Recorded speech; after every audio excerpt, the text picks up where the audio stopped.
दोस्तों, आज हम जानेंगे चिकन नेक के बारे में, जिसको सिलीगुड़ी कॉरिडोर भी कहा जाता है। भारत के इस छोटे से इलाके पर क्यों गड़ी हुई है चीन की निगाहें। भारत के चिकन नेक इलाके को दक्षिण पूर्व एशिया का प्रवेश द्वार कहा जाता है। यह गलियारा 60 किलोमीटर लंबा और 20 किलोमीटर चौड़ा है। भारत के उत्तर पूर्व हिस्से को यह ठोस भारत से जोड़ता है। चीन लगातार पड़ोसी देशों की भूमि पर अवैध कब्जे का प्रयास करता रहता है, लेकिन भारत की ओर बढ़ने पर चीन को भारतीय सेना की ओर से करारा जवाब मिलता है। इसके बावजूद चीन की नजरें भारत के एक खास इलाके पर बनी हुई है। चीन की निगाहें भारत के चिकन नेक पर गड़ी हुई है और इसके कोई कारण है। इस इलाके की भौगोलिक स्थिति, आर्थिक महत्व और अंतर्राष्ट्रीय पहुंच इसे बेहद खास बनाती है। ये इलाका है सिलीगुड़ी कॉरिडोर, जिसे भारत के चिकन नेक के रूप में भी जाना जाता है। 2017 में भारत चीन डोकलाम संकट के बाद ये एक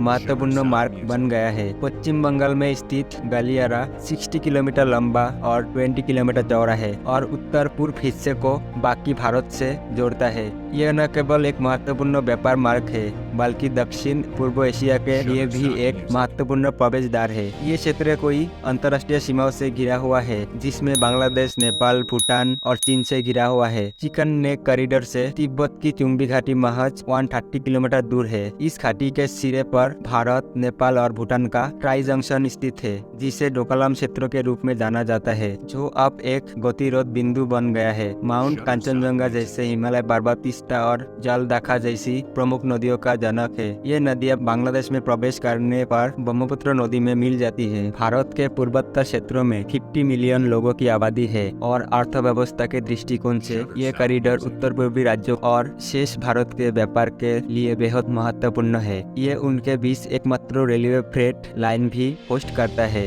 दार्जिलिंग की चाय और इमारती लकड़ी इस क्षेत्रों के महत्व को और बढ़ा देती है। LSC के पास सड़क मार्ग और रेलवे सिलीगुड़ी कॉरिडोर से जुड़े हुए हैं। इस कॉरिडोर के जरिए ही उन्हें सभी जरूरत चीजों की आपूर्ति की जाती है। रिपोर्ट के अनुसार यह भारत और इसके पूर्वोत्तर राज्यों के साथ साथ दक्षिण पूर्व एशिया में एशियन देशों के बीच संपर्क को सुगम बनाकर भारत को अपनी एक्ट ईस्ट पॉलिसी को बढ़ावा देने में मदद कर रहा है। यह गलियारा पूर्वोत्तर राज्य में अवैध घुसपैठ, सीमा पर आतंकवाद और इस्लामी कट्टरपंथ का मुकाबला करने में महत्वपूर्ण साबित हुआ है। दक्षिण पूर्व एशिया गोल्डन ट्रायंगल के लिए कुख्यात है, जिससे जुड़े म्यांमार, थाईलैंड और लाओस में संगठित अपराध और मादक पदार्थों की तस्करी प्रचलित है। इन देशों से भारतीय राज्यों जैसे त्रिपुरा, मिजोरम, मणिपुर, नागालैंड और अरुणाचल प्रदेश में मादक पदार्थों की तस्करी का प्रसार एक बड़ा सुरक्षा खतरा है। सिलीगुड़ी कॉरिडोर में सुरक्षा में सुधार कर इस क्षेत्र को सुरक्षित किया जा सकता है। तिब्बत से इसकी निकटता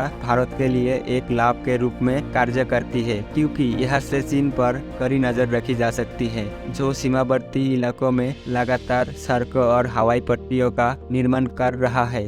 युद्धों की स्थिति में सिलीगुड़ी कॉरिडोर के माध्यम से आसानी से हथियार और सैनिक को लामबंद किया जा सकता है। चाइना अपनी बेल्ट एंड रोड योजना के लिए अपनी वैश्विक व्यापार पहुंच में सुधार के बहाने भारत के पड़ोसी देशों में भारी निवेश कर रहा है, लेकिन निवेश के नाम पर ये देश चीन के जाल में फंस रहे हैं। ज्यादातर पश्चिमी देश चीन की आलोचना इस बात के लिए करते हैं कि वो गरीब विकासशील देशों पर ऋण थोपता है, जिनके वापस भुगतान करने की कोई उम्मीद नहीं है। इसके इस्तेमाल वो राजनीतिक प्रभाव का लाभ उठाने के लिए इसका उपयोग करने की कोशिश कर रहा है, जबकि चीन का कहना है कि देश इन कर्जों के लिए उसके आभारी रहते हैं और उन्हें इसकी बहुत जरूरत है। दोस्तों, आपको क्या लगता है, चाइना इस चिकन नेक को कब्जा कर पाएगी? कमेंट में जरूर लिखना।